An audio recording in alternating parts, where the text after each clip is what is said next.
Kita masuk ke dalam bagian kedua, dan dalam bagian kedua dari pelajaran Tentukan Pilihanmu ini kita beri judul Anak Allah yang Kekal.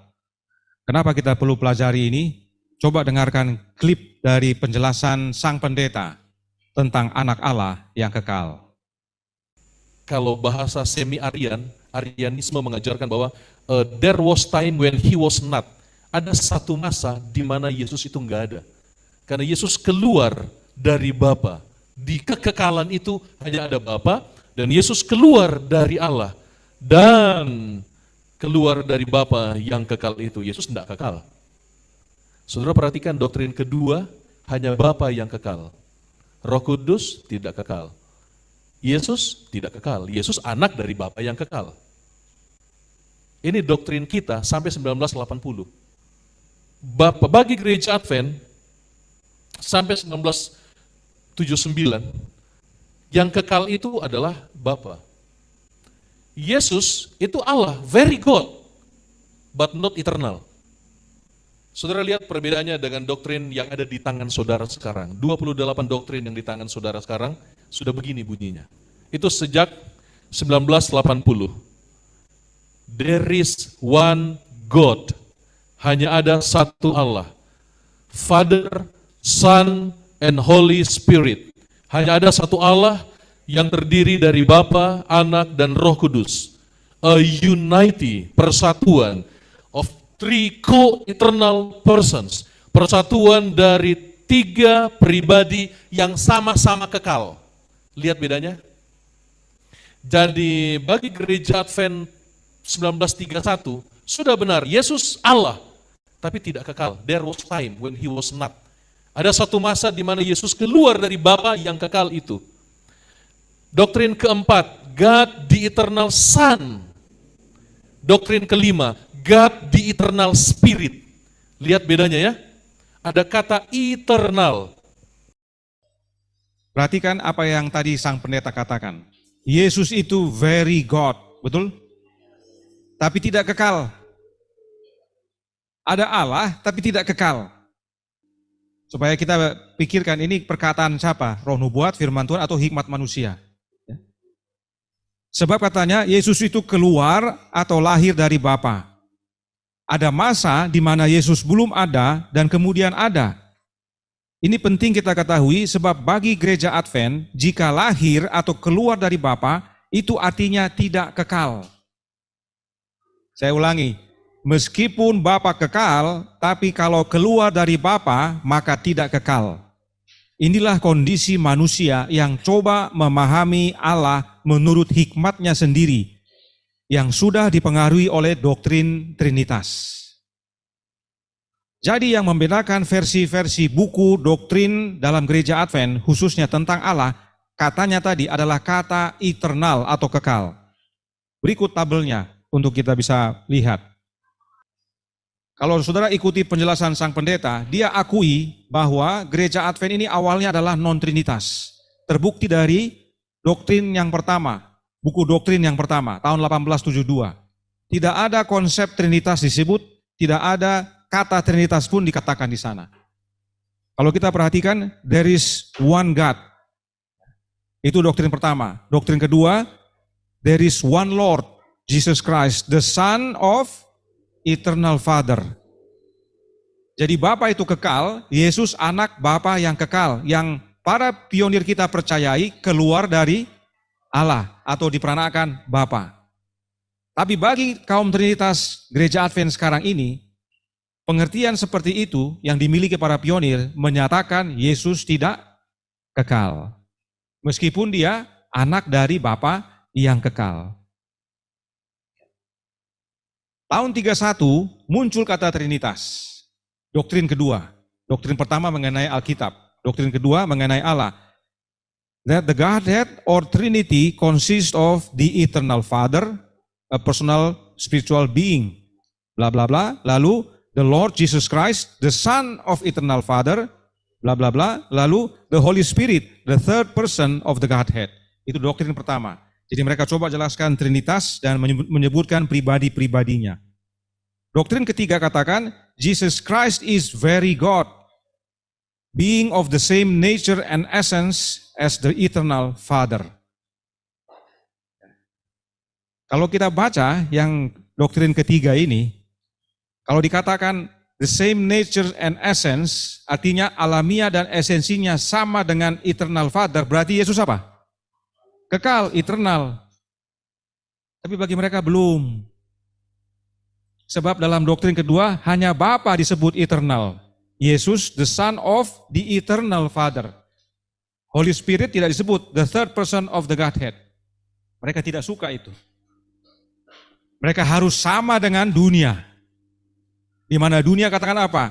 God, the eternal Father, God, the eternal Son, God, the eternal Spirit. Harus ada eternal untuk setiap pribadi. Baru puas mereka. Baru ini Trinitas katanya. Bisa lihat ya. Sang pendeta akui bahwa 1872 dengan 1872 dan 1931 belum Trinitas. Kalau saudara ikuti khotbahnya, dia nyatakan itu. Nanti Trinitas mulai masuk tahun 80 sampai sekarang. Karena kata kuncinya adalah eternal itu. Sang pendeta coba jelaskan kepada umat bahwa berdasarkan doktrin awal gereja Advent jelas terlihat tidak percaya Trinitas. Dan meskipun di tahun 1931 sudah mulai ada kata Trinitas, tapi belum menyatakan Trinitas yang sebenarnya. Sebab baik doktrin 1872 dan 1931 yang kekal atau eternal hanya Bapa. Yesus yang anak Allah yang kekal, yang keluar dari Bapa, tidak kekal menurut mereka. Menurut sang pendeta. Padahal dalam doktrin 1931 dikatakan Yesus adalah sangat Allah, very God. Apalagi kurangnya. Tapi karena dianggap keluar dari Bapa, maka dianggap tidak kekal. Sebab kembali, jika keluar atau diperanakan Bapa, bagi kaum Trinitas itu tidak kekal. Ini logika keliru. Kelirunya apa? Itu sama dengan anak manusia yang keluar dari orang tua manusianya yang berdosa, belum tentu berdosa. Bapa yang kekal punya anak yang keluar dari dirinya tidak kekal. Berarti kita yang berdosa punya anak belum tentu berdosa. Inilah hikmat manusia yang kalau tidak kita uji mengerikan. Sebab banyak umat yang mendengar dan menerima karena yang khotbah tamatan ayas. Kalau kita berdosa, alamiah kita adalah alamiah manusia berdosa, anak kita yang lahir pasti berdosa. Ini pelajaran berikutnya nanti. Sama seperti pohon. Itu sebabnya Tuhan katakan, dia menciptakan segala sesuatu dan menurut apanya? Jenisnya. Kalau pohon mangga, dia membuahkan mangga. Kalau manusia, dia beranak manusia lagi. Alamiahnya sama, tidak ada bedanya. Apapun itu, kaum Trinitas tidak puas dengan pengertian itu. Mereka harus tambahkan kata kekal di setiap gelar. God the eternal Son, God the eternal Father, God the eternal Spirit. Dan ini mulai dicantumkan di tahun 1980 saat gereja Advent secara resmi mengakui Trinitas sebagai doktrin dasar gereja sampai sekarang. Intinya, bagi kaum Trinitas, jika keluar dari Bapa, sebagaimana yang diyakini oleh Nyonya White dan para pionir, maka Yesus tidaklah kekal. Sekarang mari kita uji, apa pemahaman Nyonya White tentang Yesus anak Allah?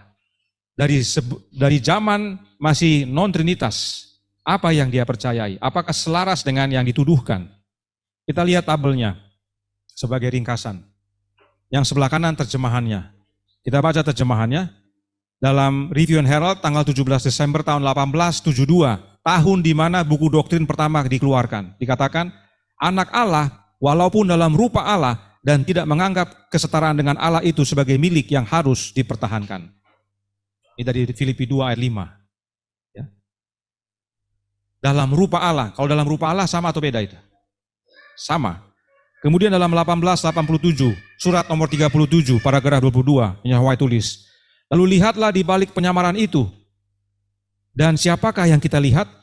Keilahian anak Allah yang kekal, sama perkasanya, sama-sama dikaruniai dengan segala sumber dan kuasa, dan dia ditemukan dalam penampilan sebagai seorang manusia. Di sini dikatakan penyamaran atau disguise, artinya yang ilahi dibungkus oleh kemanusiaan. Yang dibungkus itu adalah anak Allah yang kekal. Kemudian dalam manuskrip 15 tahun 1898 paragraf 8 dikatakan, firman yang kekal menampakkan diri dalam wujud manusia. Berarti siapa dia ini? Anak Allah. Ya, anak Allah disebut firman yang kekal. Membawa serta segala rahmat, kesembuhan, dan efisiensi.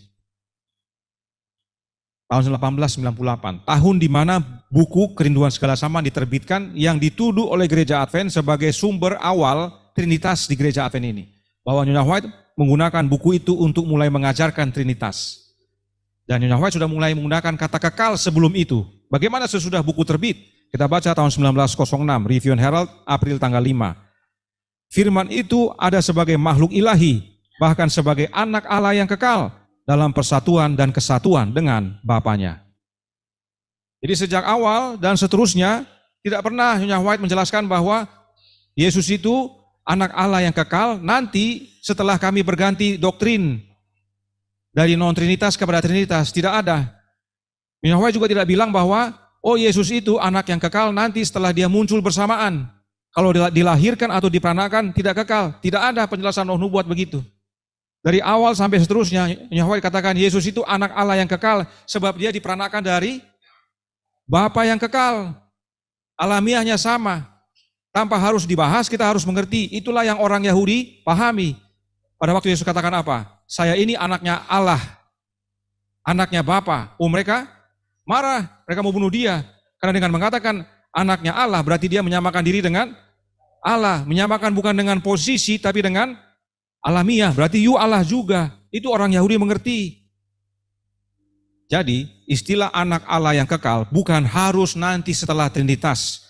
Tapi sejak dahulu, roh nubuat tetap sama dan menyatakan bahwa Yesus adalah anak yang kekal dan hal yang sama dituliskan tahun 1906, yaitu sesudah buku Kerinduan Segala Zaman. Nah, apa yang roh nubuat maksudkan dengan anak Allah yang kekal? Kita lihat jawabnya dalam From Eternity Past, halaman 9 paragraf 3, dikatakan, Kristus Sang Firman adalah satu dengan Bapa yang kekal, satu dalam alamiah, dalam karakter, dalam tujuan. Jika Yesus satu alamiah dengan Bapa yang kekal, maka alamiah Yesus adalah alamiah yang kekal. Nah, bagaimana Yesus bisa memiliki alamiah yang sama dengan Bapanya? Apakah karena muncul bersamaan di masa kekekalan, seperti yang Trinitas ajarkan? Bapa, Anak, dan Roh muncul. Kita sama-sama ya alamiahnya ini. Kamu ilahi? Iya. Oh, saya juga ilahi. Kamu? Oh iya ilahi. Wih, sama kita ilahi. Kekal dong kita tiga. Apakah begitu? Ya. Karena bagi mereka muncul sama-sama itulah kekal. Kalau tidak muncul sama-sama tidak kekal. Kita lihat penjelasan roh nubuat. Kenapa Yesus disebut anak Allah yang kekal? Kita baca Selected Messages buku pertama halaman 247 paragraf 4. Dikatakan, Tuhan Yesus Kristus anak Allah yang ilahi. Karena Bapa adalah ilahi. Sudah ada sejak kekekalan. Pribadi yang berbeda, namun satu dengan Bapa. Ia adalah kemuliaan sorga yang melebihi segala sesuatu. Ia adalah panglima makhluk-makhluk sorga dan sembah penghormatan dari malaikat-malaikat diterima olehnya sebagai haknya. Ini bukanlah perampokan Allah. Tuhan telah menciptakan aku sebagai permulaan pekerjaannya. Ia berkata, ia di sini adalah Tuhan Yesus Kristus. Sebagai perbuatannya yang pertama-tama dahulu kala. Sudah pada zaman purbakala aku dibentuk pada mula pertama sebelum bumi ada. Sebelum air samudra raya ada, aku telah lahir. Sebelum ada sumber-sumber yang syarat dengan air.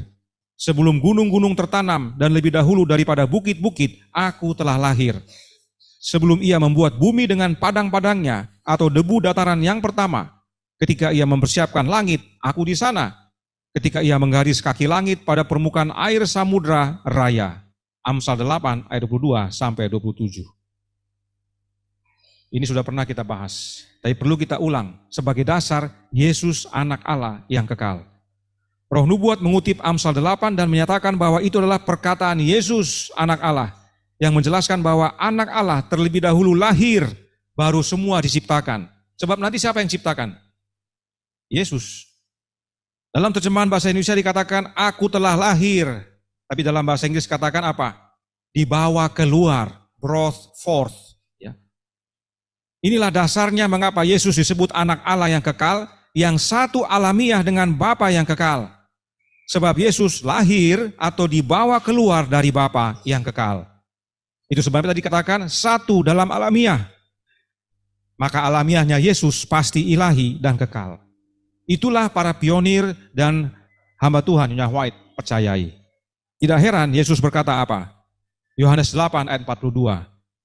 Kata Yesus kepada mereka, jika Allah adalah Bapamu, kamu akan mengasihi aku, sebab aku keluar. Dalam bahasa Inggris, proceeded forth. Proceeded forth itu dengan brought forth sama, dibawa maju, dibawa keluar. Ya, semua yang lahir kan dibawa keluar. Tidak ada yang lahir dimasukin lagi. Tidak ada. Semua dibawa keluar. Ya. Dan datang dari Allah. Dan aku datang bukan atas kehendakku sendiri, melainkan dialah yang mengutus aku. Yesus sendiri akui bahwa dia dibawa keluar dari Bapa atau lahir dari Bapa. Itu sebabnya Yesus bersaksi bahwa dia adalah anak Allah dan Allah adalah Bapanya. Dan orang Yahudi mengerti maksud Yesus, itu sebabnya mereka mau bunuh Yesus. Yohanes 5 ayat 18. Sebab itu orang-orang Yahudi lebih berusaha lagi untuk membunuhnya. Bukan saja karena ia meniadakan hari Sabat, tapi juga karena ia mengatakan bahwa Allah adalah Bapanya sendiri. Dan dengan demikian menyamakan dirinya dengan Allah. Orang Yahudi tidak perlu belajar esensi atau mencampurkan pribadi, memisahkan hakikat, tidak perlu. Dia tahu Allah itu ilahi. Kalau bilang anak Allah yang ilahi berarti dia ilahi. Cukup bagi orang Yahudi. Orang Yahudi tidak berkata, oh biarkan saja. Omongannya dia itu biarkan saja. Lahir dari Bapa kan bukan kekal. Ya. Menyebut diri anak Allah bukan berarti sama dengan Allah. Apalagi kalau diperanakan. Kalau diperanakan kan tidak kekal. Kasih biar dia. Dia mau bicara apa, kasih biar Jo. Tidak ada pengaruh. Orang Yahudi tidak bilang begitu. Orang Yahudi mengerti kalau mengaku anak Allah yang ilahi berarti dia juga ilahi. Marah mereka. Berusaha membunuh. Karena dianggap menghujat. Ya. Nah sayangnya bukan demikian. Itulah angan-angan si Mu'in. Jika memang Trinitas adalah benar, itulah angan-angan si Mu'in. Orang Yahudi mengerti bahwa jika menyebut diri anak Allah yang lahir dari Bapa atau keluar, proceeded forth, maka hal itu menyatakan bahwa Yesus sama dengan Bapa, yaitu sama-sama ilahi. Sebab orang Yahudi dan semua manusia umumnya paham bahwa alamiah anak sama dengan alamiah orang tuanya. Tapi bagi yang percaya Trinitas, tidak. Bagi yang percaya Trinitas tidak demikian. Bagi Trinitas yang lahir kemudian itu lebih rendah dari sumbernya dan bisa berbeda alamiah. Kalau saudara perhatikan penjelasan dari beberapa ahli Trinitas, dikatakan dengan menyatakan Yesus lahir dari Bapa, keluar dari Bapa, itu menjadikan Yesus Allah yang lebih rendah. Lesser God. Dan mereka katakan tadi, dengan keluar dari Bapa belum tentu kekal. Berarti Allahnya beda. Jadi bagi doktrin Trinitas, kalau lahir kemudian, itu artinya lebih rendah dari sumbernya dan bisa beda alamiahnya. Hati-hati dengan hikmat manusia. Baca yang Alkitab katakan dan Roh Nubuat nyatakan. Jadi, kaum Trinitas tidak percaya tulisan Roh Nubuat tentang kelahiran Yesus. Kaum Trinitas tidak pernah gunakan kutipan tersebut untuk menjelaskan tentang Yesus yang lahir dari Bapa. Bahkan ada pendeta Trinitas Gereja Advent yang mengatakan apa? Itu adalah hikmat dalam bentuk feminin. Masa Yesus feminin katanya? Ya, pernah dengar itu ya? Padahal Roh Nubuat gunakan kutipan itu untuk menjelaskan Amsal 8. Dan Roh Nubuat katakan itu adalah perkataan Yesus. Jadi Trinitas menolak apa yang Alkitab dan Roh Nubuat nyatakan. Ya. Hati-hati saudaraku dalam Tuhan. Padahal Kalau saudara ikuti penjelasan sang pendeta, dia bilang begini secara garis besar. Doktrin gereja Advent itu tidak pernah berasal dari tulisan Roh Nubuat. Tidak pernah, dia bilang. Doktrin gereja Advent berasal dari Alkitab. Sebab Alkitab itu inisiator. Roh Nubuat itu konfirmator, kata dia. Di Roh Nubuat itu mengkonfirmasi apa yang Alkitab nyatakan. Nah ini bukankah yang dimaksudkan? Alkitab nyatakan Yesus lahir dan Roh Nubuat mengkonfirmasi, meneguhkan, tapi tidak diterima, tidak dipercaya. Ingat firman Tuhan berkata dalam Kejadian 2 ayat 21 sampai 23. Lalu Tuhan Allah membuat manusia itu tidur nyenyak. Ketika ia tidur, Tuhan Allah mengambil salah satu rusuk daripadanya, lalu menutup tempat itu dengan daging. Dan dari rusuk yang diambil Tuhan Allah dari manusia itu, dibangunnyalah seorang perempuan. Lalu dibawanya kepada manusia itu. Lalu berkatalah manusia itu, inilah dia, tulang dari tulangku dan daging dari dagingku. Ia akan dinamai perempuan sebab ia diambil dari laki-laki. Hawa keluar dari Adam, atau perempuan keluar dari laki-laki. Dan itu adalah pekerjaan Allah. Tidak ada upaya manusia di situ. Nah, apakah yang Adam katakan saat dia melihat Hawa? Dia bilang, inilah dia, tulang dari tulangku, daging dari dagingku. Artinya, alamiah Hawa sama dengan alamiahnya Adam. Sebab Hawa dibangun atau dibawa keluar dari Adam. Hawa bukan manusia lebih rendah dari Adam. Tapi kemanusiaan Hawa sama dengan Adam. Betul? Nah, bagaimana manusia diciptakan? Menurut gambar dan rupa Allah. Artinya, demikianlah anak dan bapaknya. Anak Allah yang keluar atau lahir dari bapa mewarisi alamiah yang sama dengan bapaknya. Bapaknya adalah Allah yang kekal, maka dia mewarisi alamiah yang kekal. Sama seperti Adam bilang kepada Hawa, inilah tulang dari tulangku, daging dari dagingku. Sama kita. Orang Yahudi mengerti itu pada waktu dikatakan anak. Artinya alamiahnya sama. Karenanya Yesus disebut anak Allah yang kekal bukan karena muncul bersamaan dengan Bapa di masa kekekalan seperti ajaran Trinitas. Tapi karena Yesus lahir atau diperanakkan dari Bapa. Itulah yang Alkitab dan Roh Nubuat nyatakan. Sebab Yeremia 32 ayat 27 berkata, sesungguhnya akulah Tuhan. Tuhan di sini siapa? Jehovah, yaitu Allah Bapa. Allah segala makhluk, adakah sesuatu apapun yang mustahil untukku? Bagi kita yang percaya, tidak ada yang mustahil bagi Allah kita, betul? Tidak ada yang mustahil bagi dia. Tapi bagi Trinitas, Allah mereka, ada yang mustahil. Allahnya Trinitas itu terbatas, banyak tidak bisanya mereka. Ya. Allah Trinitas tidak bisa punya anak. Tidak bisa ada yang keluar dari dirinya. Tapi Allah kita bisa. Allah kita itu yaitu Bapa, dari dirinya keluar anaknya. Dia bawa keluar anak kasihnya agar dia dapat karuniakan kepada kita demi keselamatan kita. Karenanya tentukan pilihan saudara. Anak Allah yang kekal atau Allah anak yang kekal.